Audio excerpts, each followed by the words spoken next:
ব্যক্তিগত প্রশ্ন করেছেন কেন আমি সংবিধান সংস্কার পরিষদের স্বাক্ষর করি নাই। আমি কেন স্বাক্ষর করি নাই এই জবাব আমি দিয়েছি, আমি আজকে আবারও দেই। আপনারা কেন এটিকে বিপ্লব বললেন না? বিপ্লব বললেই তো আর এই সংবিধানের কোনো অস্তিত্ব থাকতো না। আমি একজন আইনজীবী হিসাবে আপনাদের আজকে সতর্ক করি, কোনো না কোনো সময়, কোনো না কোনো দিন, কোনো না কোনো পরিবর্তিত পরিস্থিতিতে আজকের এই সময়গুলো 24-এর পরবর্তী সময় যদি হাইকোর্টে চ্যালেঞ্জ হয়, আমি জানি না আর্টিকেল 107 আপনাদের আসলে কতটুকু সুরক্ষা দিতে পারবে। আমি যখন এই সংবিধানের অধীনে শপথ প্রথমবার নিয়েছি, অর্থাৎ 300 জনের কথাই আমি বলছি, তারা যখন প্রথমবার এই সংবিধানের অধীনে এই সংবিধানকে সমুন্নত রাখার জন্য শপথ নেয়, তখন আবার এই সংবিধানকে ফেলবার জন্য দ্বিতীয় শপথটা নেওয়া যায় না।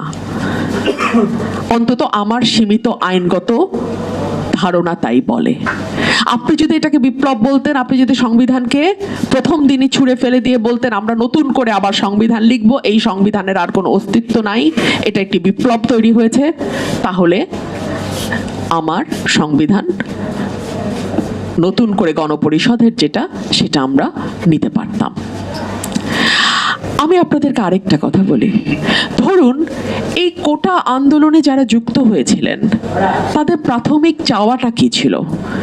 তাদের প্রাথমিক চাওয়াটা ছিল হাসিনা সরকারের অধীনেই, হাসিনার প্রশাসনের অধীনেই তারা যাতে প্রশাসনে জায়গা করে নিতে পারে, তারা যাতে বিসিএস পরীক্ষায় জায়গা করে এই প্রশাসনেই তাদের সার্ভিস কন্টিনিউ করতে পারে।